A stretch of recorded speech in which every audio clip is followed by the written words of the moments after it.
All right, you're listening to KPTZ 91.9 FM, Port Townsend, Washington. My name is DJ Jarrod Paul. I'm live here in the studio. I've got Ray Jackson here in the studio with me, local music legend. He's been in the business for how long now, Ray? What do you think? Almost 20 years now. 20 years now, yeah. And you've been doing, you've done hardcore, right? Yep. Let's talk about your hardcore days. Let's talk about the beginning of your legendary group, SMF. Oh yeah, most certainly.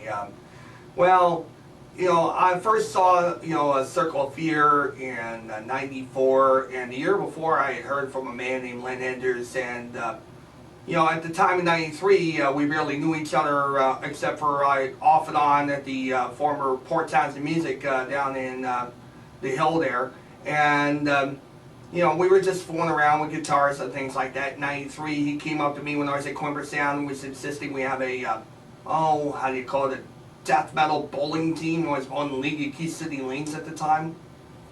Loved that place, I'll tell you. I loved it. Good.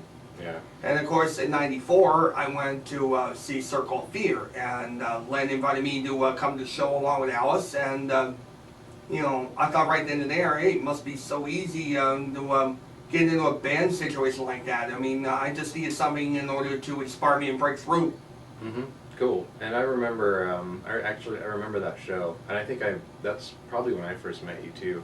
Yeah, that's when that guy took that terrible crash. I'm glad he's still alive today. Hopefully he still is. I mean, basically that guy took that dive. Hey, it's like you take a dive, you're gonna pay the price every once in a while. Not every time is somebody gonna catch you down there. So you gotta watch yourself. Yeah, you mean in the pit? Yeah, that's right. In the mosh pit. Yeah. That's right. So you guys got SMF together with members of Circle of Fear, correct? Yeah, it was Len Enders on drums and the Burns Boys, Adam on bass, and CPB, Charlie Burns on guitar, of course. Yeah, cool. But you'd actually sort of demoed a bunch of those SMF songs on your own, correct? On a 4-track? Oh yeah, the first ones we really didn't do. Rest in Pieces was just a raw track. Done up in an apartment building in a bedroom or something like that. But I remember doing the second album, the ill-fitted Schizotron CD. That I did. I did the 4-track demos because I was definitely serious about making a comeback, and I wanted to show the guys more the concept of what the new album back then should have been like, and they took it all upon themselves and things like that. I mean, I did a pretty good job, even though it's a rough mix. You know how rough mixes are on a 4-track, right? Oh, yeah. Well, I have to say that I think back in '94, maybe even '93, probably '94, I remember going over to your house for Monday Night Mayhem. Monday Night Mayhem, yeah. Yep, it's like a crossover now. You go from Monday Night Mayhem to a Monday Night Mayhem and Monday Night Raw. Yeah. Well, I remember you. I remember the first time you played, I think, the demo of Rest in Pieces on your 4-track. Oh, absolutely. Yeah, and I was really inspired by that. I'd never met anybody who'd actually done multi-track recording at home, on a cassette 4-track, and I know it inspired Len as well, and we were both kind of like, wow, like you can, get a drum machine and demo some songs by yourself. Bass Motel was like that. Yeah. I also had to throw in a couple of 4-second songs, and things like that, because I wanted to sound just like SOD, Billy Milano and Company, and things like that. Yeah, it was really cool. I think, New York hardcore, what great times it would be to listen to some of that stuff today. Yeah, absolutely. I wish we could play some SMF, but I don't know if it's very radio friendly. Well, yeah, it's not too FCC friendly. We never really intended for any of our material to be FCC friendly. Yeah, which is great. Oh, absolutely. Yeah. I mean, just because we're not played on KISS FM or anything like that doesn't mean we don't sound good. Yeah, and it doesn't mean you're legit. You know what I mean? I mean, you're legitimate. You guys are a legitimate band, even. Oh, of course we are. Of course we are. Just because we're not under the Clear Channel's contract doesn't mean anything in my book. Yeah. What do you think about Clear Channel, by the way? God, they're garbage. I'll tell you, absolute total garbage. They're trying to brainwash kids into believing, oh, you can get on a TV show and become famous. This American Idol garbage that they have out there now. Ryan Seacrest and company. I mean, come on. Yeah. I've been in this business for over 20 years. I never get an offer like that. Maybe some call from the infamous Steve Wilkos show, things like that. Remember that? And I got a call from one of their reps, wanted me on his show because he saw me on my MySpace page. Oh yeah, I do remember that. Yeah, well, it's a good thing I turned it down, you know. Yeah. I mean, I'd rather be with Cindy Margolis rather than be on with Steve Wilkos. Thank you. Yeah. What's your You seem to have a connection with Cindy Margolis. Oh, Can you yeah, explain yeah. that a little bit. We went to high school together 30 years ago, and I'm first of all, before we go on, I'm very proud of her for what she's been able to do in the entertainment business. She inspired me to keep going when I needed a big lift up in '03, and that was like the year after Schizotron bombed out. You know, supposed to be my great comeback. You know, after all that time, and it bombed. I sent her the CDs of all my SMF materials. Was my homemade VHS of 29 Live that we put out. Remember we used to make those boxes myself? Yeah. I mean, we didn't have the luxury of having, you know, VHS boxes made up and things like that. I actually had to go down to SOS and print out the material itself, you know, on a hard copy or a card paper, fold it up, cut and crease, with a little glue stick here and there, glue stick, well, you know, miracle, anything can happen with that stuff. Yeah, absolutely. So, let's talk about the, what happened with the Schizotron album? Well, what do you mean that it bombed? I don't. They like the 4-track version I did back rather than the 24-bit version. I mean, even though it drew a lot of fans to buy the CD, still attendance wasn't there at the shows themselves. Right. I mean, you know, I thought I was headlining for the Alien Crime Syndicate. It seems like I was picking up the garbage after them and things like that. You know what I mean? Right. Most of the kids were there to see ACS rather than see me headlining the show, or at least so-called headlining the show. Right. Yeah, it's a difficult business, and I think that was sort of a weird time, '03 for local shows and stuff. Yeah, I mean the Hollow Points, Waiting for the Sun, Libido, all the great bands I inspired over the years. They started taking over, and it seems like I was out of the loop because don't forget at the time, Len Enders was living down in San Diego. Right. Adam was at Squim, Charlie was at Bellingham. We really couldn't get together very much to play many shows and things like that. As a matter of fact, we had to borrow Brett Pemberton to play drums a few times when we played live. I remember that, yeah.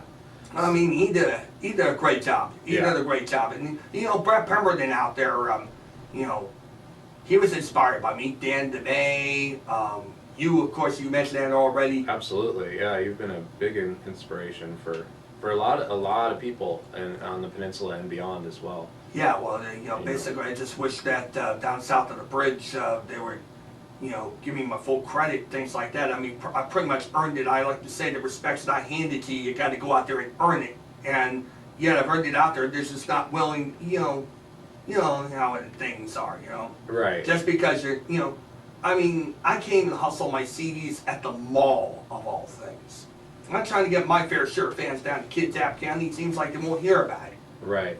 Well, I mean, you know, you try hustling your merchant down at Hot Topic to throw you out of the building, you know? Oh, you've taken CDs down there to Hot Topic? And Well, things like that, merch, things like that. They couldn't really market it because, you know, it's like unsolicited material, you know, all the garbage the mainstream likes to give to you. Yeah, they don't want people from the underground taking their dollars away. Well, that's too bad, because we're better than them, and we can prove it. Absolutely, yeah. Well, I mean, so are you a bit dissatisfied with your place in the music business world right now, or do you feel, you know, comfortable with your legacy? Well, I feel comfortable in my legacy, but also I don't feel comfortable with being shortchanged as far as, you know, credibility in the scene is concerned. I put in 20 years, things like that, and yet I've never, other than the Steve Wilkos offer, never really been given a shot to prove myself elsewhere, except for maybe here and there garage shows, right? You know, shows at some guy's backyard. I mean, I was at, what was that place near Bellingham, whatever. I forgot the name of this. Doesn't matter. Yeah, but I had the show down there, and I was playing underneath the canopy in a house, and of course, there was like a 4x4 mud boggling track on the opposite end, and you know how things are. I do, yeah. Sometimes Garage show in Bremerton was one time, but other than that, in San Diego a few times. That was it. Yeah. Well, you've done a lot of shows though, really.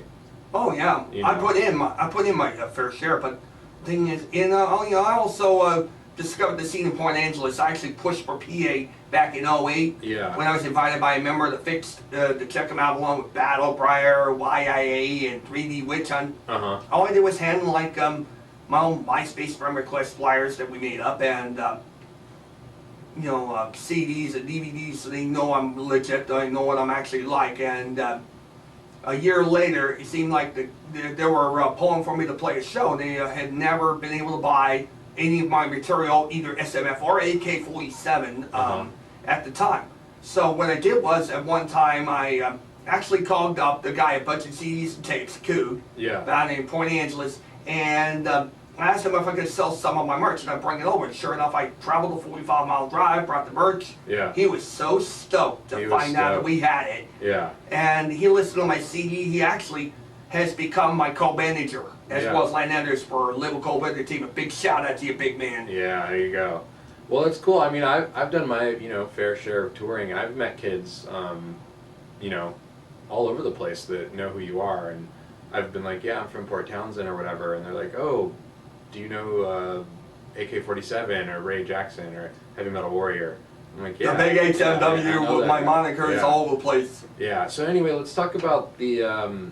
You made a transition from, New York style hardcore to hardcore gangster rap. How did that happen? Well, back in '03, and once again I bring Cindy into this mix because, like I said, I sent my SMF material down to her.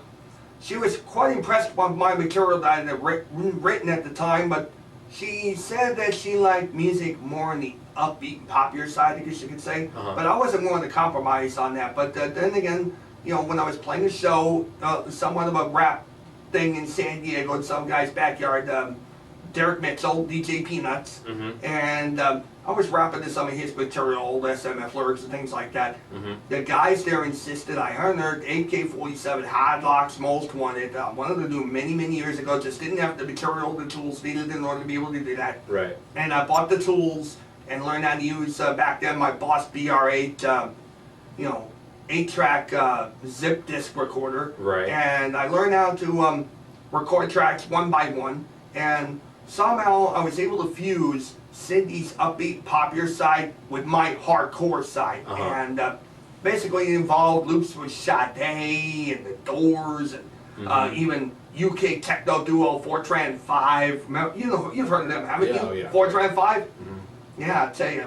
Yeah, all came out pretty good too. I mean, everybody was quite impressed. My CDs have continued to sell, but it's been almost 10 years. People want new material. They want new stuff out there. Right. Right.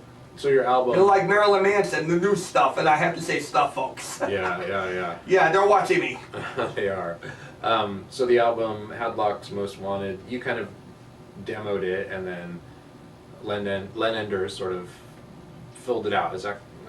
That's right. That's right. Yeah. Yep, we had good tracks in that. Down the AK. Yeah. AK-47 to the House, which is basically everybody's favorite AK-47 song. Right. Compton Gangbang. Yeah. And a few others. Hadlock Freestyle. In which I actually sampled Knothead Stompin', and I had to send it in because I knew, if I had to get permission for something, I might as well be this, and he was quite impressed. He and the guys over at Turn It Up Records were quite impressed. Cool. With what they heard. Yeah.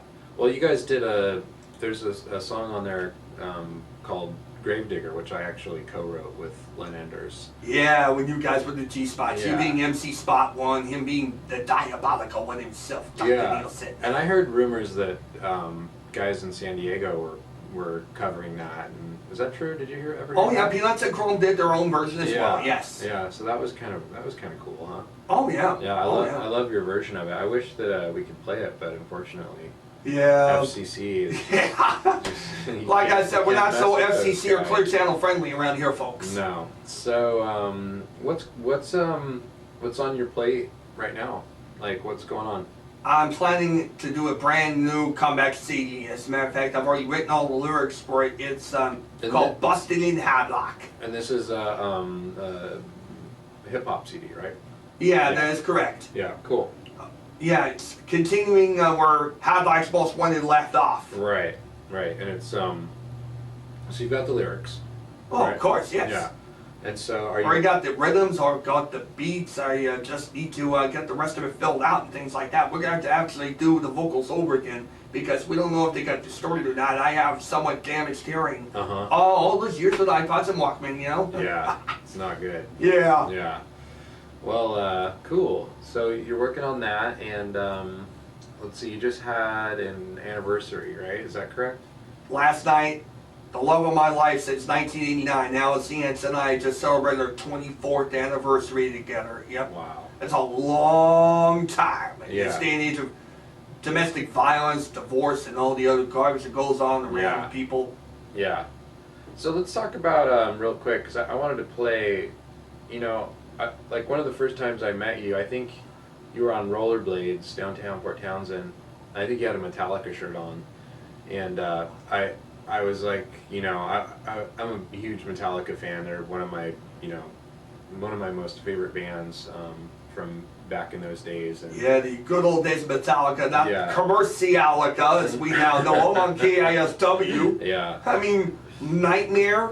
What kind of garbage is that? Come on. I Well, mean, nothing beats Master of Puppets Ride the Lightning and Kill 'Em All. The early Yeah. days when Cliff Burton was their bass player. I mean, the best in the business Yeah. back then. Yeah, the best. Yes. Yeah, I was going to ask you about that transition that they made, because for me it was kind of heartbreaking, because they, you know, they really were a huge inspiration to me, and to see what they became was just pretty sad. What do you think about that? Yeah, you could see it almost coming. The band and promised they would never come out with an MTV style video. Did. Yeah. When they came out with one. And then yeah. all the material for the Black album. I Yeah. started releasing singles left and right. And we're not talking about those import 12-inch EPs and things like that what we used to buy in the day. Yeah, yeah. Huh. Let's play some Metallica right now. How about the Four Horsemen? Ah, yes. Sounds Sounds good? good to me. Yep.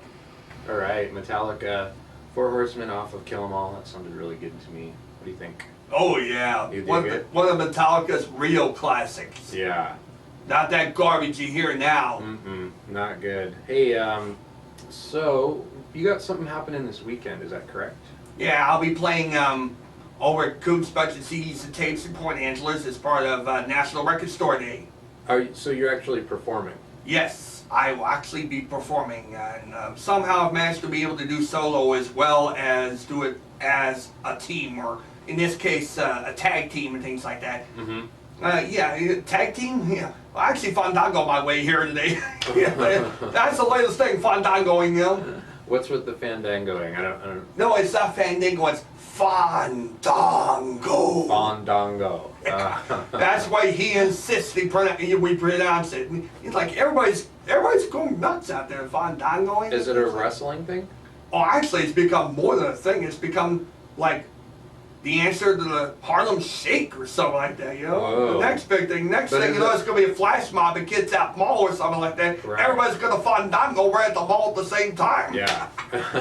Yeah, things are, you know, I was there for the wave, you know. Yeah. Is it? You never know. You were there for the wave? No, yeah, Yeah. well, I didn't do the wave, but, you know, I wasn't a Kids Out Mall. But I've been around since they did that stuff back in the 80s. Yeah. Old school. You're from Los Angeles, right? Oh, yeah. Yeah. Still a big Kings hockey fan. How about them Stanley Cup champs, huh? All right. I waited 37 years for them to win the championship. That's how long I've been a fan of theirs. Wow. And 1975. They Just a haven't- punk 9-year-old kid. this is their first time?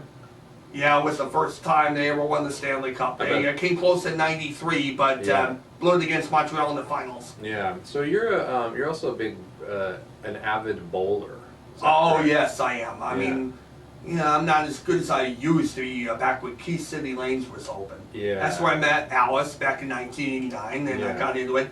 Also watching, you remember the Professional Bowlers Tour series on ABC, don't you? Oh, for sure. Chris Schenkel, Nelson Burton Jr., Yeah. things like that. Yeah. After '96, when they didn't want me down there anymore, because it seems like I was a little too animated. You know, what's wrong with being animated, right? Nothing. Yeah, and you know, basically '96 was the last time, and I didn't join the league for about 6 years. the game had changed. Lane surfaces had changed, the bowling balls had changed, the equipment had changed. The game overall had changed. Right. You know, I just wasn't able to keep up with that transition. I barely able to even crack 130 as far as the average are concerned. And I almost carried a 150 average at Key City lanes for years. Right. Wow. I mean, you know, don't forget those lanes, the Key City lanes, were not well kept up. No. And, you know, I don't know if the guys weren't that good or if the lanes were that tough, but it kind of toughened the uphill a little bit there because we didn't have any perfect games there, Key City lanes, during the years I was around. Right. And the lanes were that bad. Maybe it could toughen me up, and then it looks like I'm thinking, oh, the lanes are the same here in All-Star Lanes, things like that, since I'm bowling there for the past 10 years. Big shout out to Steve and Terry Foster and Jim Monahan and all the crew, John DeWitt of the Pro Shop at All-Star Lanes in Sodale. Big one for you guys. I'll see you there Thursday. But anyhow, the lanes, everything had changed. I just don't seem to have that game I used to. Maybe it just had a letdown. Maybe got a little cocky out there and things like that. Yeah, I feel you too. I don't throw a ball the way I used to. It's I had dreams being a professional back in the day, but Yeah. with the money, the lack of money on the tour now these days, lack of ratings, lack of respect, whatever you want to call it. Right. Yeah. So let's talk about. I want to go back to the old days a little bit more. Do you remember what it was like for you to perform at your first show that you performed at? Well, somehow I had bits and pieces here and there as far as what to do on stage, watching SOD's live at Budokan. Oh yeah. That video was awesome. I mean, having fans at the Ritz Theater in New York City, which was the big hangout back in the day in the hardcore. Yeah, absolutely. Yeah, I mean, you know, we have the Phoenix down in Seattle, but, you know, nothing beat the Ritz. That and CBGB, so I heard of. And, you know, basically, I watched Billy Milano, what he did out there, his mannerisms, things like that. That was the same video that inspired me to be in a band in the first place. And, you know, it seems like I picked up bits and pieces of lingo here and there and things like that. Just when we got Instinct, we played a 5-song set, if you could call 3 of the songs actually songs, you know, because they're 4 seconds long. Right. And the set list was Rest in Pieces, Nice. Ode to Wile E. Coyote, Yeah. Yipe. That's an epic classic now these days. And pretty much the one which I'm going to get ripped over about, the Ballad of John Bobbitt, of all things. I mean, basically, I was reading Mike Thompson's Oscar picks for '94, and that inspired me to write it because one of his picks was, you know how they pick the Oscars, and Mike Thompson did sarcastic stuff on there and things like that. You know, like Romeo's Bleeding, The Age of Innocence, you know, Grumpy Old Men, those were nominated for Oscars. And he put Lorena and John Bobbitt in Romeo is Bleeding. And there's this mockery of Lorena Bobbitt in there with a knife, and John Bobbitt's on there, medic! That inspired me to write that one. I mean, hey, case closed, right? Case closed. Bates Motel was the last track. That's another classic. We should have filmed a video at Universal Studios. We could use that set over there at Bates Motel, right? Totally, yeah. And finally, one I stole from SOD, Diamonds and Rust. Yeah. Extended version. Was that show? All 4 seconds of it. Was that show at the Legion Hall? Yes. Actually, it was at the Port Townsend Fairgrounds. Oh, okay. That was 94, 95, and like that. Yeah. Was it a good feeling for you to get up there and get on stage and... Oh yeah, people knew who I was already. I mean, I used to travel around in a King's jersey, hardcore cutoff shorts like you and I used to wear back in the days in grunge era. You know, high tops, low socks. Yeah. Were you a big fan of the grunge bands of that time? Well, not quite. I was more into punk and hardcore and thrash, you know, back in the day. I mean, I had somewhat touched a little bit of grunge here and there with Nirvana and you know, Soundgarden, but really, overall, you know, nothing beats sheer aggression. Yeah. And another thing, you know, about Nirvana, they just didn't want to, you know, I don't know how I would deal with success in this business if I were to get successful. Right. Because we all know Kurt Cobain was not able to handle it. He wasn't able to take it. Yeah. I wonder if I would be able to take it or if that would be a question. Right. Because, you know, I've tried for 20 years. Yeah. I mean, maybe my prime time may have come and gone. It may have come and gone, past already. But, you know, all the, you know, you get the idea. I do. Yeah. There are many artists like us who get passed up. Yeah. All sorts of people. Yeah, just the way it goes. But I think you're very successful in a lot of ways. Thanks. You know, I Thanks, think that bro. you've managed to, you know, produce your own art over the last 20 years without any type of restriction, or, you know, you do exactly what you want to do. You know, a lot of people don't ever get to feel that feeling in their lives. You know, look at it this way, that's because most of them happen to be on major labels, and you know how major labels are, you gotta change the sound, you gotta change this, change that, or else you're gonna be thrown off the label. Hey, we don't get thrown off our own label. I mean, I've got good old Len Anderson, Label Cole with their team, and of course, my company, HMW Records. Right. Yeah, cool, man. And so, let's see, I was trying to think of what else I wanted to talk Definitely about. not Warner Music Group, Bill. Yeah. Screw WMG. Yeah. Forget about it. Yeah. Yeah, so let's talk about your early days in Los Angeles. How did you actually get into metal? Like when were you a kid? You know, Oh yeah, like, yeah, 82, 83, you know, things like that. I was at Hathaway Home in 1980 and 1981. Mhm. It was like Led Zeppelin, Van Halen, and AC/DC at the time, pretty Yeah. much. And I mean, Led Zeppelin's first album from 1969, Van Halen's first album, which, by the way, I still say time and time again that Van Halen's first album will always be their best album. Here it is, like 35 years later, I could still say it. You know, Yeah. the best album was their first album. Yeah. I don't care how they do it or anything like that. I hope yeah. that you know, that's the other thing too. You know, I actually wanted them to record a double live set using, you know, the first 5 albums with David Lee Roth. We never got to see a live album materialize with Diamond Dave in there. You know what I mean? Right. We had to settle for Van Hagar. Yeah. Ugh. Garbage. Not good. Yeah, Van Halen was on its way down when 1984 came out. Yeah, they were. Yeah. So you. So, I mean, anytime your song gets played over the air during an NBA game, it means you're on your way down, son. Yep. Absolutely. Jump for a jump ball. Give me a break. Yeah. So maybe we should play some off that first record. What do you think? Oh yeah, I Yeah, mean, we could do "Running with the Devil." oh yeah, the one that started it all. That's one of. I mean, it's kind The of. very first one. It's pretty classic and all, but it's one of my favorite. One of my favorite songs. Oh, absolutely. Let's check. All right, Van Halen, "Running with the Devil," classic tune. Very first album. Yeah. Their best album. Their best ever. Hard to beat. So looks The one that introduced the two-handed tapping method solos. We all learned it very well, didn't we, JB? That's right, absolutely. So I wanted to talk about you've kind of dubbed yourself as the world's first mentally handicapped rapper. Yeah, yep, I am. Can you kind of explain that to the folks listening? Well, for those of you who don't know out there, I do have a couple of quirks in my system, shall we say, upstairs. And I found out when I went to the Eamon Clinic after being misdiagnosed here and there, you know, through verbal examination rather than going to a brain scan, right? You know, retardation, ADD, or minimal brain dysfunction, schizophrenia, retardation, you know. Yeah. And it's like, we go to the Eamon Clinic, and back in '05 to find out what I really had, because they had a unique system called the SPECT scan, and I went through that as well as the verbal thing, and I found out that I had a combination of ADHD, intermittent explosive disorder, and something known as pervasive developmental delay, which is basically autism in a way, Right. mild form of autism. Uh-huh. And also I had very horrible social skills as well. I mean, one of my bosses over at Indian Island, and a big shout out to everybody at Indian Island over at Skookum. I'll be on my way there in a couple of hours, guys. Be hearing for you guys. Nice one. You know, and all the folks at Skookum as well. Big shout out, and we love you, honey. Big shout out to the love of my life, Alice Yance, as well.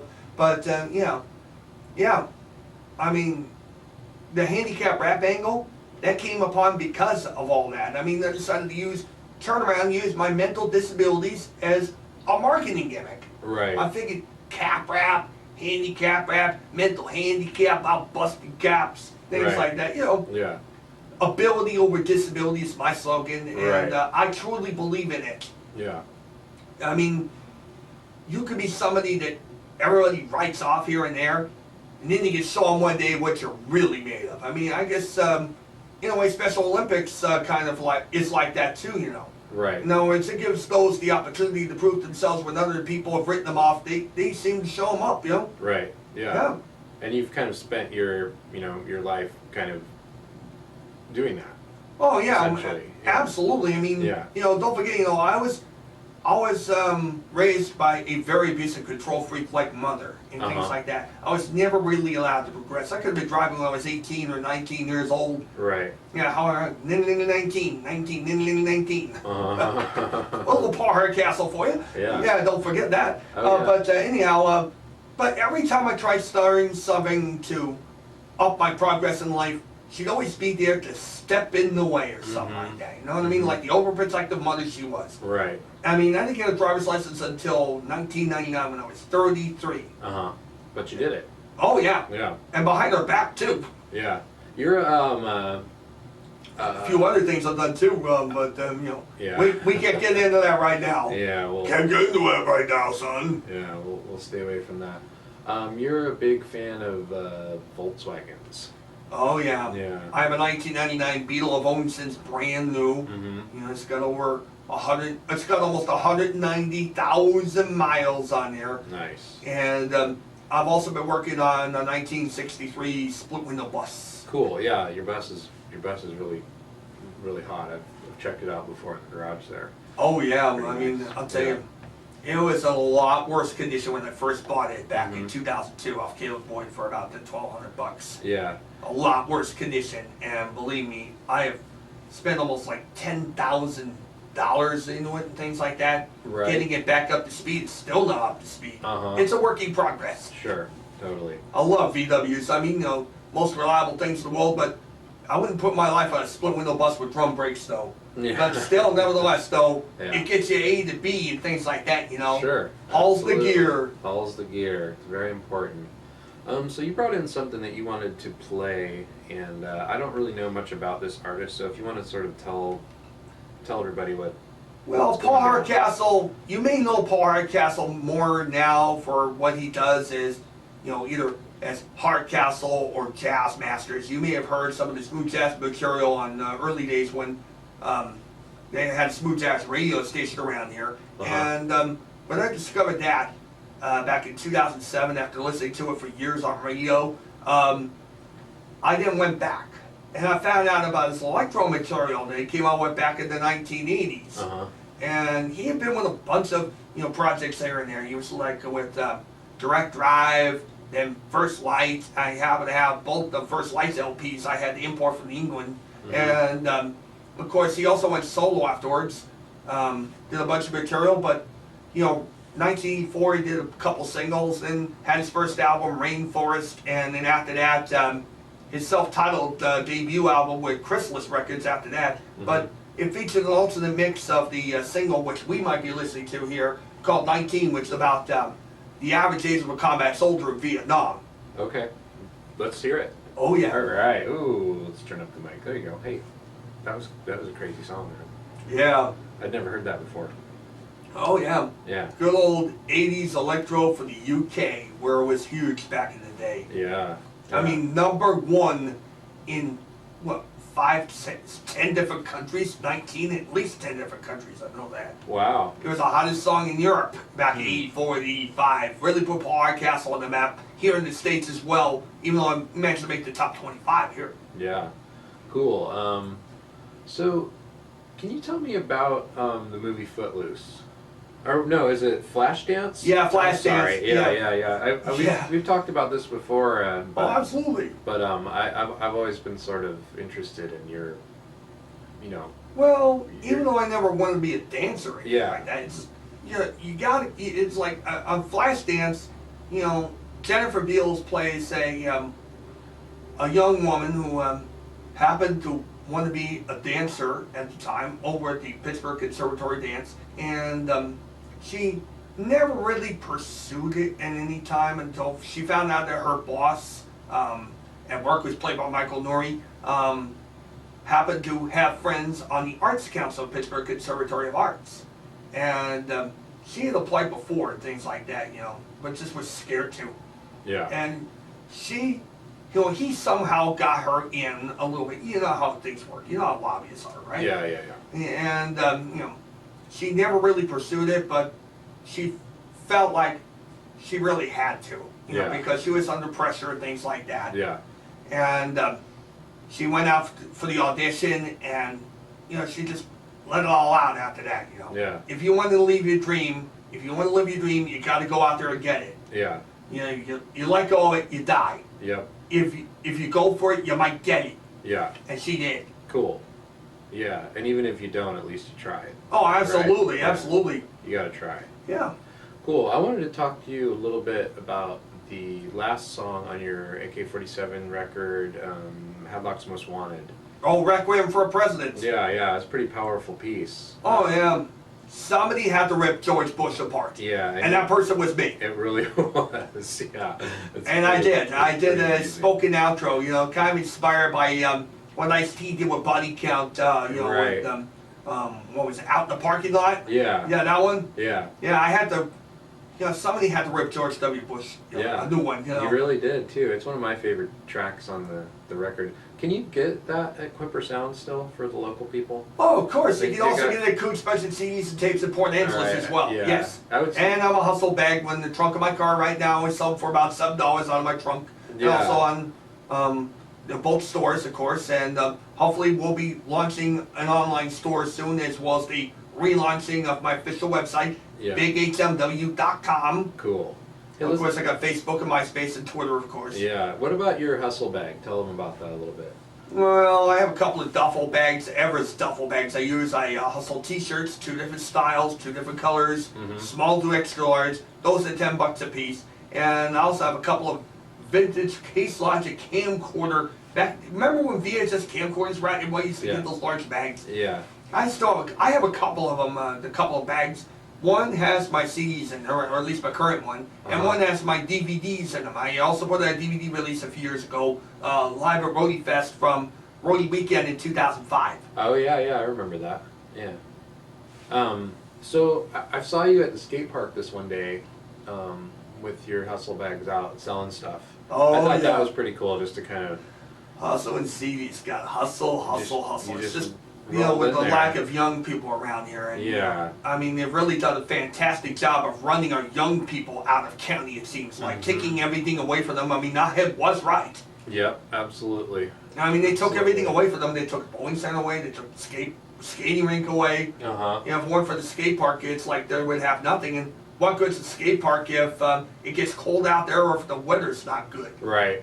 Yeah. Then you have absolutely nothing. They pretty much ran everybody out of town. And most recently, I read the headlines, the Port Townsend Leader. We have the most dubious distinction of being the oldest population in the state. I know, that's pretty crazy. I mean, I've lost half my fan base and half my potential fan base because of it. Right. Yeah. Well, maybe you'll gain some new fans after the show today. Who knows? Yeah, hopefully, Yeah, and yeah, hopefully after that, unless another, what we now dub as the annual mass exodus, known as graduation day in Jefferson County, Right. because they'll never come back. They Yeah. took everything away from them. Yep.